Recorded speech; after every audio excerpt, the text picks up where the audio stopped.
Hola, bienvenidos al episodio de Halloween de Entre Ideas y Emociones. Adoro Halloween, adoro todo lo que tenga que ver con terror, películas, libros, relatos, todo. Y hoy vamos a dedicar el episodio en leer algunas historias de miedo. Cuando yo era pequeña, y yo creo que a muchos y muchas de nosotros, nos gustaba las sirenas. Cuentos como La Sirenita, distintos dibujos animados, y siempre pensábamos como en las sirenas como esa imagen de Disney. Pero, ¿y si realmente las sirenas nunca fueron así? El canto de las sirenas. En el año 1817, los marineros británicos murmuraban sobre historias que habían vivido o habían escuchado. Las historias relataban la aparición de criaturas en los mares. Estas criaturas llamadas sirenas, las cuales eran descritas como seres hermosos, con voces más hermosas que las de los mismos ángeles. Junto con esta descripción venía lo que inició como un mito de marineros hasta ser una de las leyendas más temidas de todo el siglo XIX, los cantos de las sirenas.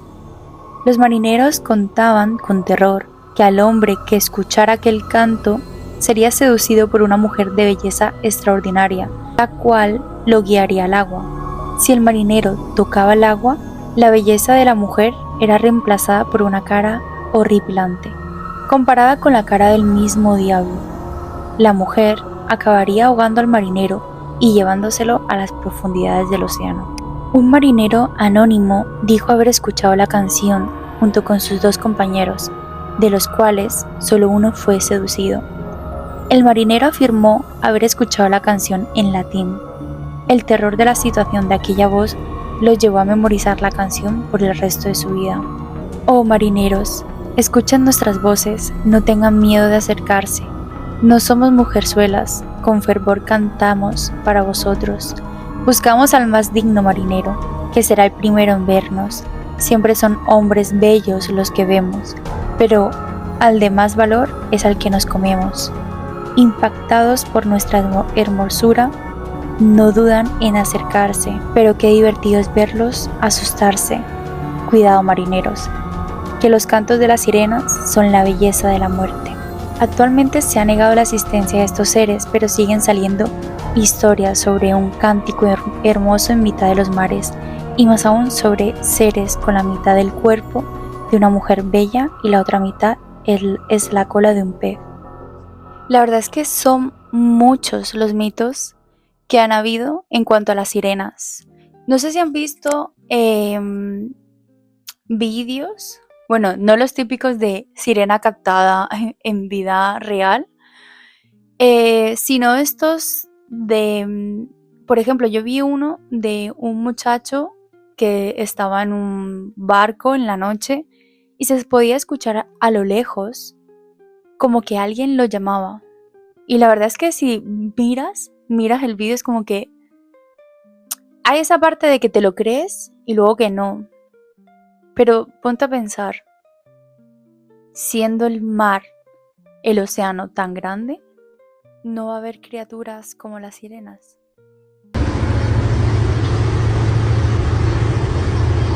On each side of the boat? What are those trails called? What's something swimming fast underneath that water? Something swimming real fast underneath that water. I hear him. Where's she at? What the fuck is that noise, bro? What is that noise? Where are you?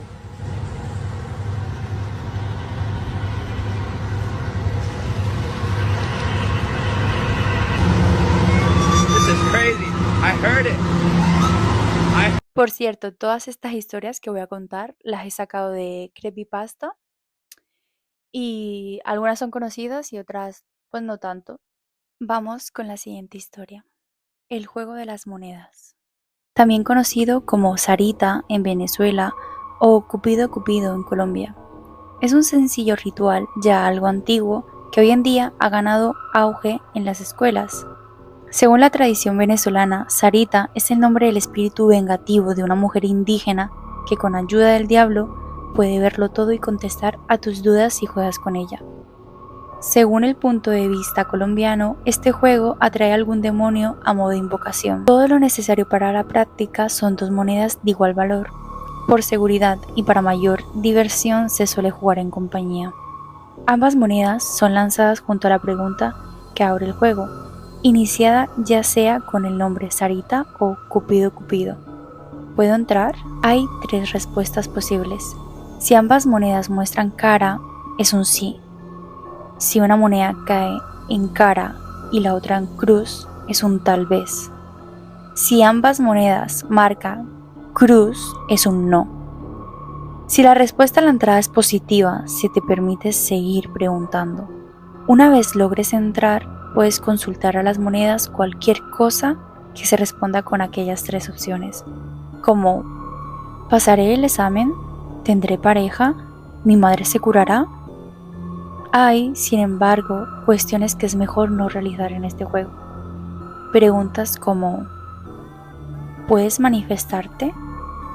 Son consideradas riesgosas, por lo que es recomendable evitarlas. Cuando sientas que tus dudas han sido satisfechas, hay una forma de terminar el juego. Debes hacer una última pregunta, alegando el nombre del invocado como al principio. ¿Puedo salir? Terminar es una de las razones más fuertes por la que el ritual se debe hacer en compañía. Cuando corre tu turno, solo tienes 3 oportunidades para lanzar las monedas, esperar a que la respuesta sea afirmativa.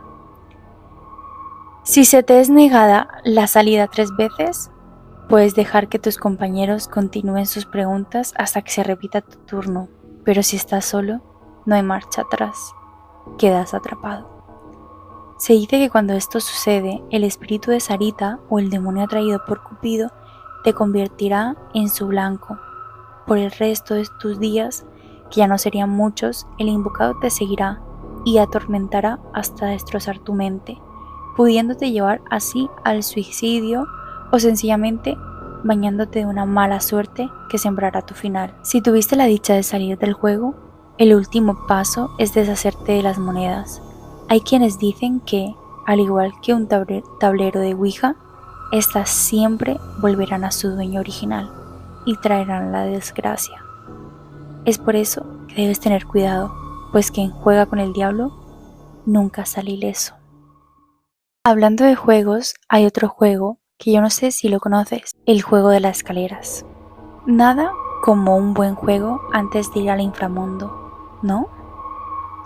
Para comenzar, debes recitar unas palabras. Hoy me presento ante ti, Lucifer.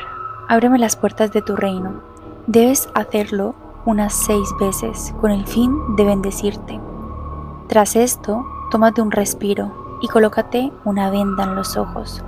Comienza subiendo y contando cada escalón hasta llegar al último.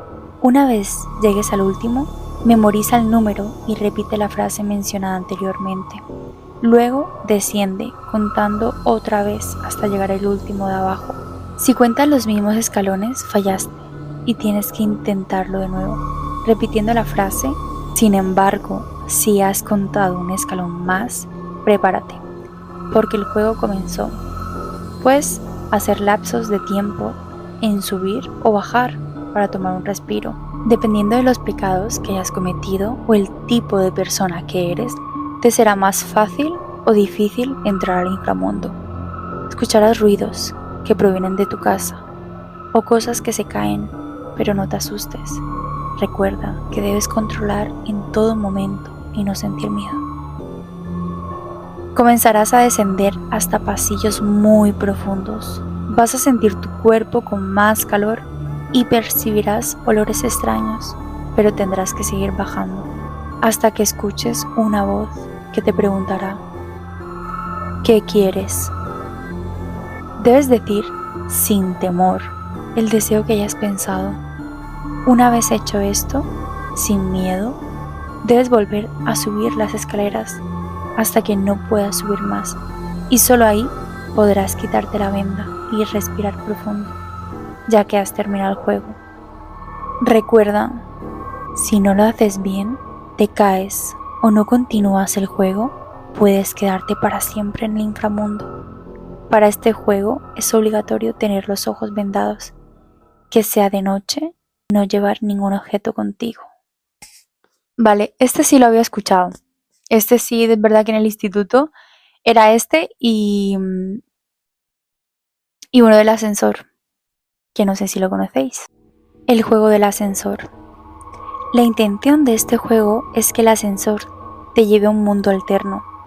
Quienes dicen haberlo jugado con éxito, dicen que las puertas del ascensor se abrieron a pasillos infinitos, con luces raras a la distancia, o una versión alternativa del mismo edificio, pero completamente oscuro y con sonidos extraños acercándose súbitamente a la distancia.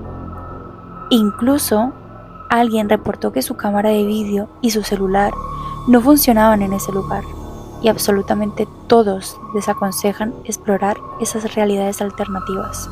Necesitas estar en un edificio de 10 o más pisos, y si lo vas a jugar es muy importante que anotes lo siguiente.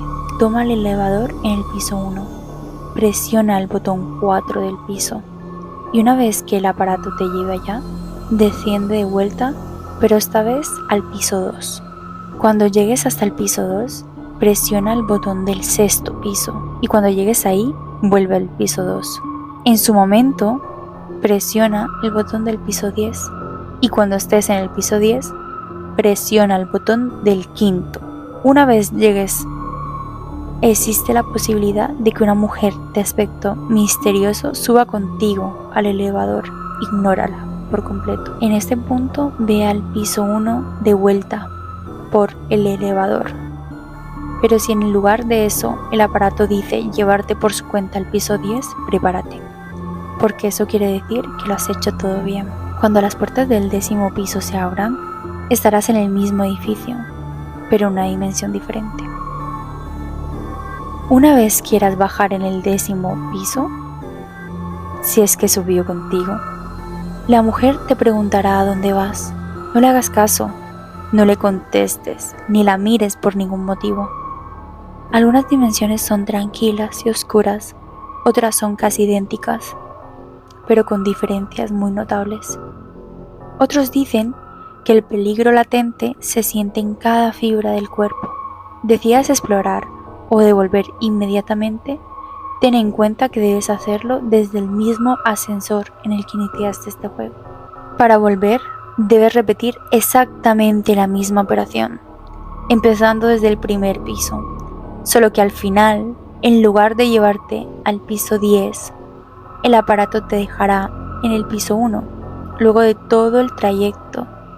Si decides no salir del ascensor y decides regresar, cuando llegas a la otra dimensión, presiona el botón 1 del piso. Si no funciona, síguelo presionando hasta que funcione y el aparato se pondrá en movimiento hacia el primero. Una vez llegue y las puertas se abren, sal rápido de ahí y no mires hacia atrás hasta que se cierren las puertas del ascensor. De pequeña, en el instituto, yo recuerdo haber tenido muchos sueños de este estilo. O sea, yo soñaba que yo estaba en el ascensor y que yo llegaba a un piso que no existía en mi ascensor y que escuchaba ruidos. No llegaba a ver cosas, pero yo sabía que habían cosas. Entonces, este juego pues me daba mucho miedo de pequeña, porque yo decía como, ahora vivo en un tercero. No me da miedo. Hay muchas historias que hemos visto en películas y es porque han pasado en la vida real. Y la que voy a contar ahora os sonará de haberla visto en Expediente Warren. Había sido un largo tiempo antes de que Andrea Perron contase su relato de lo sucedido a ella y al resto de la familia en la tranquila ciudad de Harrisburg, Rhode Island. Ella mantuvo todo callado durante 3 décadas hasta que finalmente decidió lanzar su primer trabajo publicado, que marca el primer libro de una serie de 3 partes que narra la historia de las experiencias reales de su familia, viviendo en una casa del campo plagada de espíritus en el solitario campo de Rhode Island. Aunque el relato es inquietante, en particular está muy bien documentado y considerado como una de las apariciones más importantes de la historia. Todavía es muy ajeno para muchas personas. Los Warren consideran este caso el más intenso, perturbador y significativo de sus investigaciones. Roger y Caroline Perron finalmente compraron su casa de ensueño en los meses de invierno de 1970. Como mucha gente, estaban muy contentos de estar viviendo en una casa llena de historia y estaban ansiosos de criar a sus 5 hijas allí. Lo que no sabían era que la casa estaba llena de agonía y muerte. 2 antiguos residentes se colgaron, uno de ellos en una de las vigas del granero. La casa fue construida en un hermoso terreno con un montón de espacio para 5 niños que crecen para jugar. Sin embargo, una vez que se mudaron, los espíritus comenzaron a hacerse presentes. Perron dice: "Mi madre solo quería conseguir un lugar en el país para criar a sus hijos. Es un lugar extraordinario. Empezaron a ver espíritus tan pronto como nos mudamos a la casa. La mayoría de ellos eran benignos, y alguno de ellos ni siquiera parecía darse cuenta de que estábamos allí. 8 generaciones vivieron y murieron en esa casa antes de nuestra llegada, y algunos de ellos nunca se fueron. Al principio, muchos de ellos parecían ser inofensivos, como el fantasma que olía a flores y fruta, el que iba a dar el beso de las buenas noches a los niños en la cama, o el espíritu que siempre tomó una escoba para barrer el suelo de la cocina. Todo lo que cabe esperar de una casa embrujada parecía haber estado sucediendo a la familia, así como cosas que se movían por su cuenta y portazos o susurros durante toda la noche. Probablemente la cosa más aterradora era el sonido de algo que tenía la costumbre de golpearse a sí mismo en la puerta principal de la casa en medio de la noche, despertando a todo el mundo. Había obviamente algunos espíritus muy perturbados entre la familia. Tuvimos uno que mi hermana le llamaba Manny. Era un alma compasiva. Creemos en realidad que era Johnny Arlon, que se suicidó en el alero de la casa en 1800. Se aparecía en la casa a cuidar de nosotros. Siempre apareció en el mismo lugar, en el pasillo de frente entre el comedor y la cocina. La aparición solía siempre apoyarse contra la puerta y ponía una sonrisa torcida como si él se divirtiera con los niños.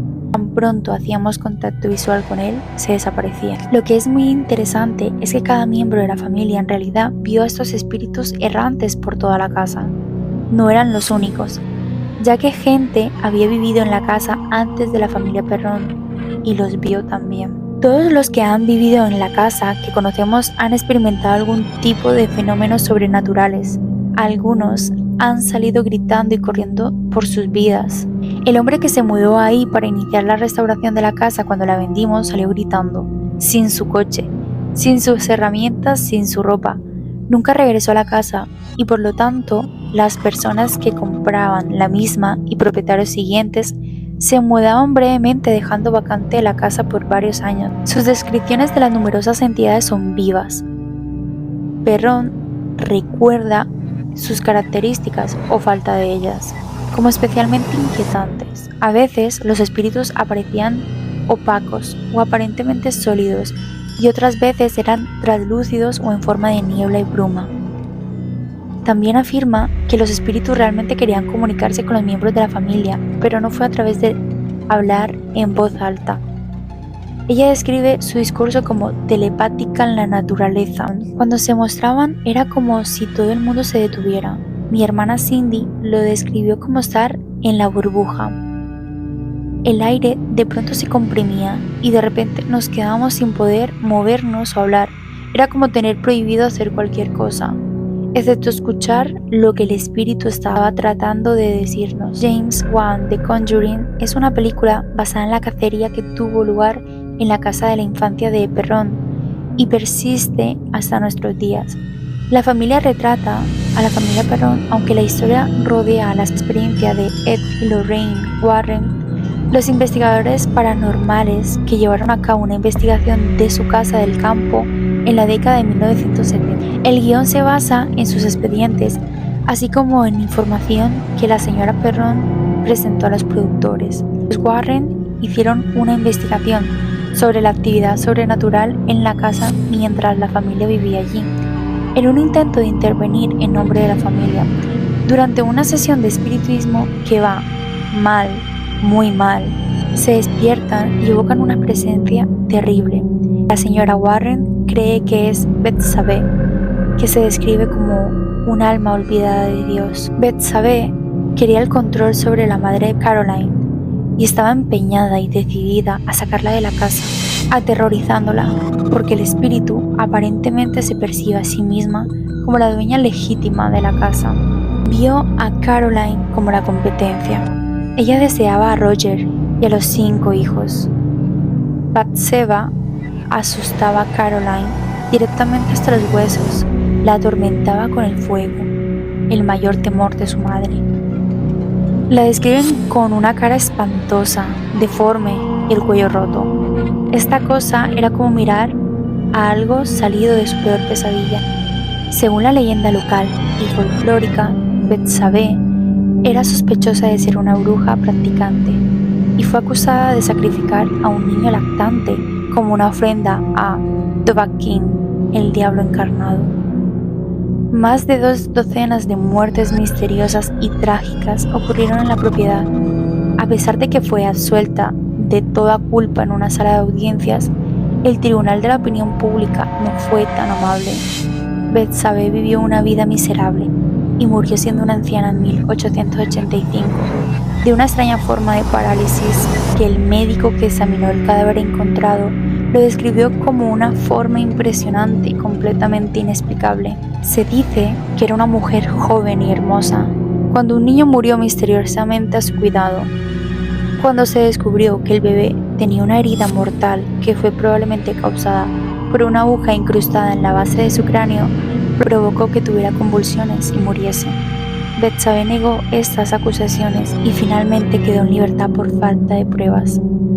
Aunque pudo haber caminado libre, estas acusaciones nunca la dejaron, ya que la perseguían por vida. Tal vez esto es lo que quería Betsabé a la madre de Perron, fuera de la casa y que esté lejos de los niños.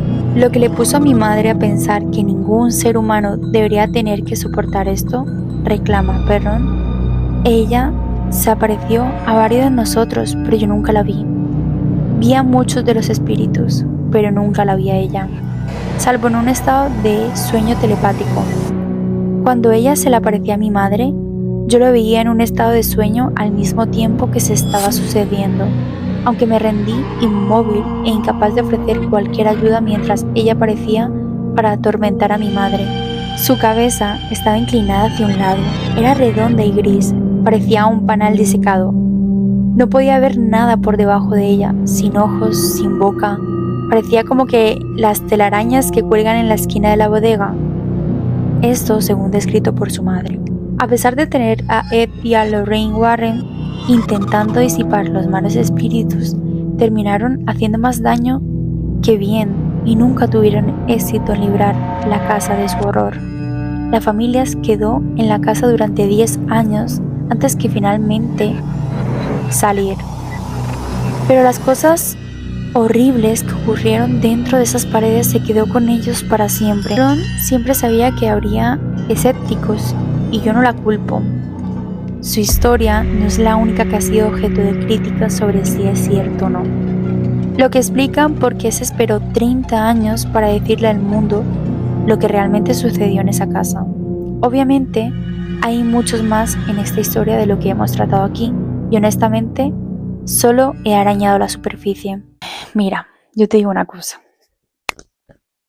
Yo estoy en casa y yo veo algo, a mí me da un ataque mínimamente. O sea, bueno, yo no sé las circunstancias, pero si yo veo algo no podría estar luego en esa misma casa. Dicen que cuando tú haces un contacto visual con un ente, un espíritu, ya es como el inicio, no puedes parar. O sea, se te va a aparecer más y más veces porque ya hiciste ese contacto. Por eso lo ideal sería como hacerse el loco, como que no lo viste, como ayúdame. Así se titula la próxima historia.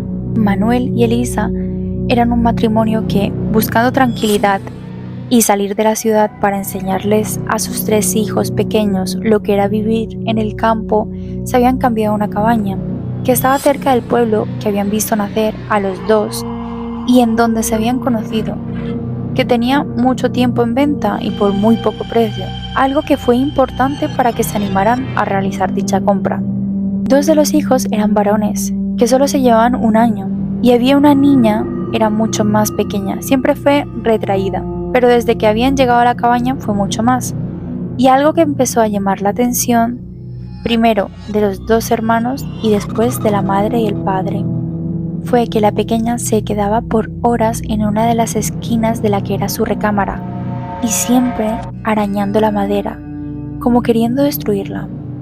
La pequeña de no más de 6 años solo decía, ayúdame, y por las noches se ponía a rascar la madera, algo que no dejaba de preocupar a todos los integrantes de la familia. La cambiaron de habitación, parecía que todo había cambiado, pero vieron que en la madrugada entraba a la habitación en donde se quedaba por horas, solo diciendo, ayúdame. Fue tanto el terror de los padres que desesperados empezaron a investigar si había pasado algo o algún acontecimiento en esa cabaña, y se dieron cuenta, por personas del pueblo cercano, que en esa casa un señor había dicho que a su hija la habían raptado, y se buscó por semanas a la pequeña sin poder encontrarla. Al paso del tiempo, el hombre había amanecido en el lago ahogado.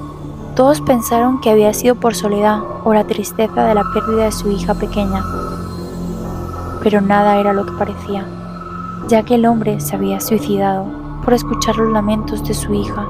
Al conocer esto, los padres empezaron a quitar las maderas que su pequeña hija arañaba y encontraron lo que esperaban. Ahí estaba el pequeño esqueleto de la niña perdida, amarrada por lo que parecía ser el padre. Al encontrar esto, dieron parte a las autoridades y dieron por cerrado el caso que había pasado ya muchos años atrás. Desde esa fecha, la niña nunca más volvió a decir la palabra ayúdame.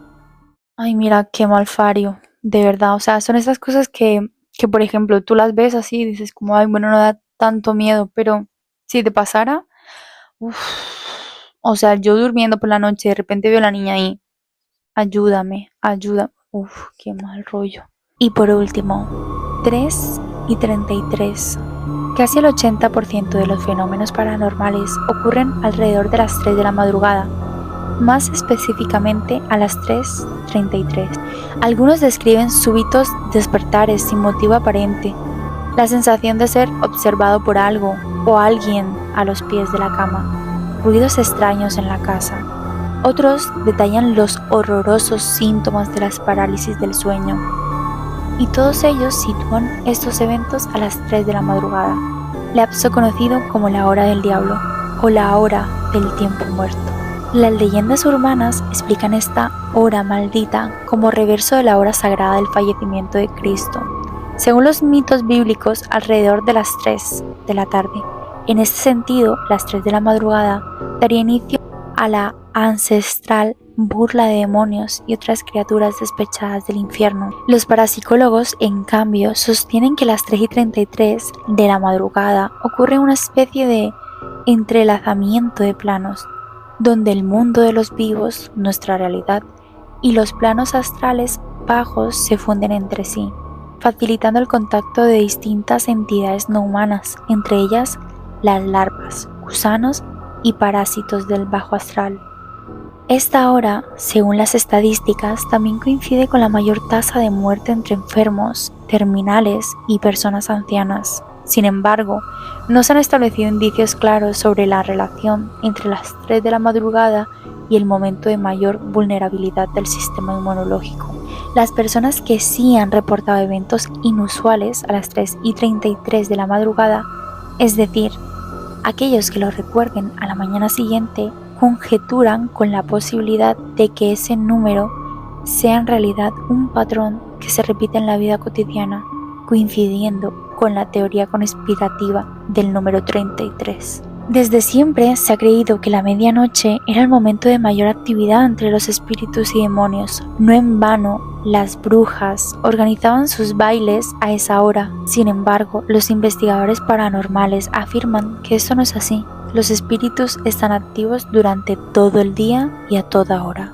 Somos nosotros quienes nos tomamos más perceptivos durante la madrugada, siendo las 3:33 el momento en el que nuestro inconsciente se adueña por completo de nuestros sentidos y donde tampoco es inusual que se produzcan fenómenos oníricos como los sueños lúcidos, sueños compartidos, sueños telepáticos y experiencias extracorporales. No es que la actividad paranormal ocurra con mayor frecuencia en la madrugada, pero solo a esa hora reunimos las condiciones psíquicas y físicas necesarias para percibirlas. En esas horas, nuestra percepción se vacía de estímulos innecesarios, nuestros oídos se agudizan, o mejor dicho, detectan con mayor precisión los sonidos de baja frecuencia, cuando no están contaminados por ruidos ambientales invasivos. Y nuestros ojos, ya sin distracciones de luces naturales o artificiales, registran la oscuridad con un grado de agudeza que, si bien resulta pobre comparada con la de otras especies, es lo suficientemente eficaz como para percibir aquello que durante el día nos resulta imperceptible. Ahora bien, ¿qué ocurre exactamente a las 3:33 de la madrugada?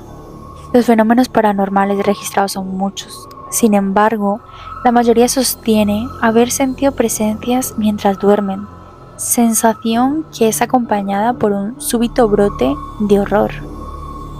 Otros afirman haber sentido cierto aliento frío y fétido sobre el rostro, como si algo o alguien estuviese respirándoles encima. A esto normalmente se sigue una incómoda sensación de opresión en el pecho, escalofríos, temblores inexplicables y en ciertos casos la visión de seres difusos de observándolos a los pies de la cama. Estas entidades no suelen ser recordadas durante la vigilia, o al menos no como visiones reales, sino más bien como personajes de sueños recurrentes. La ciencia no es ajena a los extraños fenómenos que ocurren a las 3:33 de la madrugada, pero hablar de imaginación es una forma absurda de simplificar los complejos mecánicos atávicos que aún nos gobiernan. El miedo a la oscuridad es, en definitiva, el miedo. Tal vez por eso, en la hora más oscura, cuando estamos más vulnerables, envueltos en dulces sueños o agitados por tenebrosas pesadillas, nuestros sentidos se agudizan al extremo, casi como un instintivo evolutivo que resiste a volverse obsoleto. Resulta extraño, cuanto menos, que una persona que duerme plácidamente a las 3 de la mañana esté en realidad en guardia contra la oscuridad. Bueno,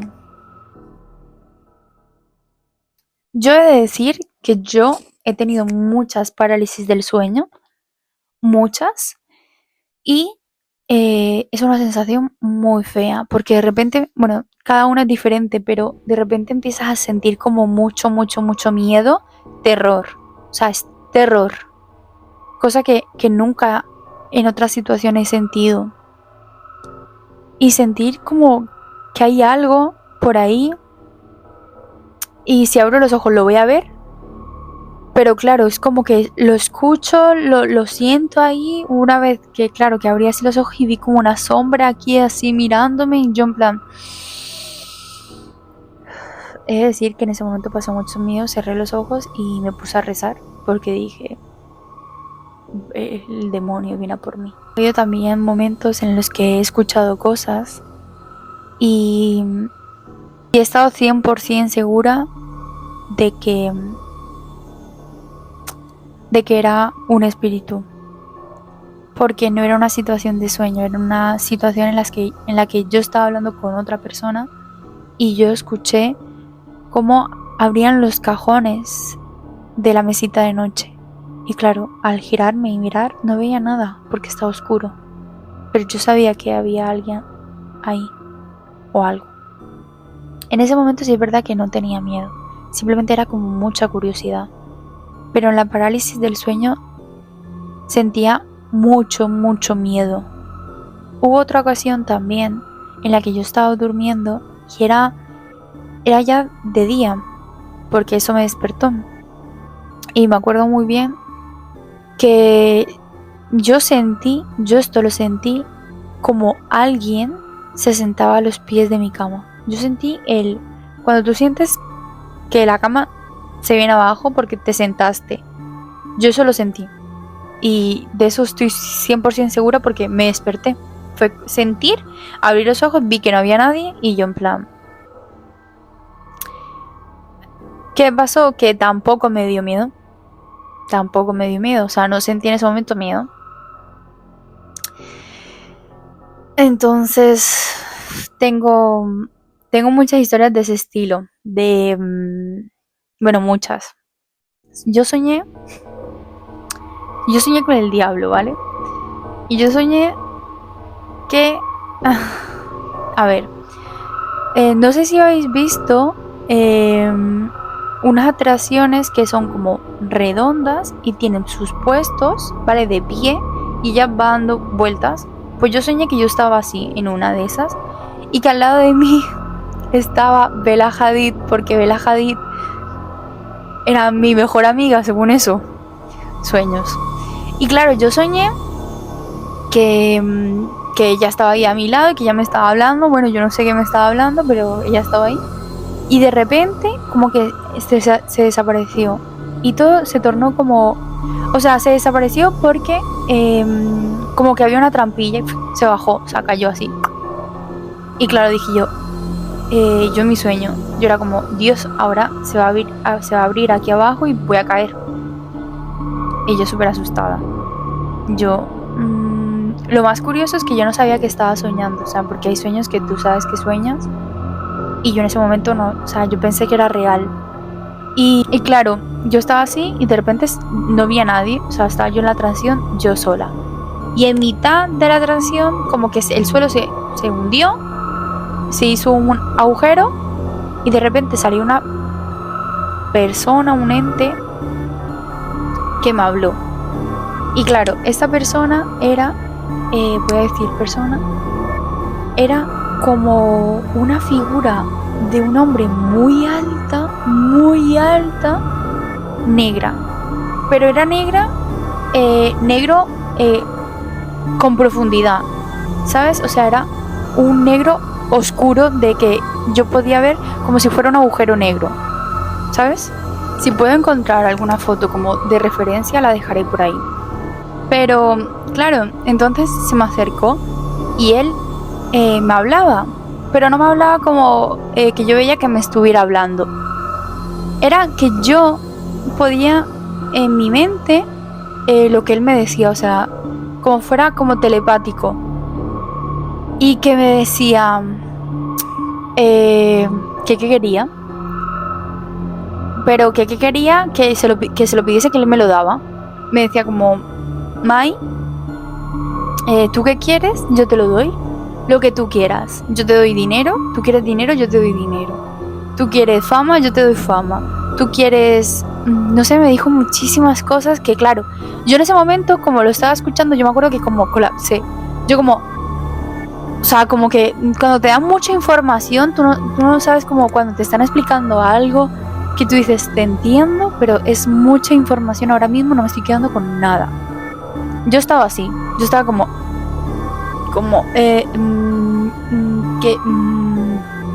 ¿qué te digo? ¿No? Y me acuerdo que no podía responderle, o sea, yo no podía hablar, yo no podía decir como... Yo intentaba como hablar, como hacer así, pero no podía hablar porque yo estaba así quieta, en plan... Y me acuerdo que antes de que pudiera intentar seguir hablando, o sea, seguir hablando, no, hablar, me dijo, te voy a enseñar cómo sería la vida con todo lo que tú quieres, solo dime que lo quieres. Y de repente se abrió la trampilla esta, caí y me desperté. Ese sí fue un sueño súper raro porque me quedé muy rayada, pero muchísimo, porque no podía pensar como qué fuerte, o sea, me soñé con esto, o sea, yo dije el diablo, esto es el diablo, o sea, me soñé con el demonio, con Satanás, porque era súper raro, súper raro, porque yo, no sé, lo sentí como muy real, muy... Sí, entonces me dejó mucho tiempo y un sueño que recuerdo mucho. También he tenido más sueños. Es que yo no entiendo por qué me he soñado como con demonios, con diablos, no lo sé. O sea, yo conozco a gente que se ha soñado con la Virgen, con Jesucristo, con Dios. Yo no. Yo me soñaba con Satanás, tío. ¿Por qué? Yo me quiero soñar con Dios y con la Virgen, ¿no? Bueno, he aquí mi especial de Halloween. Espero que os haya gustado. A mí es que me encanta leer estas historias y hoy lo disfrutaré un montón porque haré maratón de pelis de miedo y cosas así. Así que haré también un menú estilo Halloween, luego lo colgaré a redes y pues nada, espero que os lo paséis muy bien en Halloween, os disfracéis de cosas chulas y nos vemos en un próximo episodio. Adiós.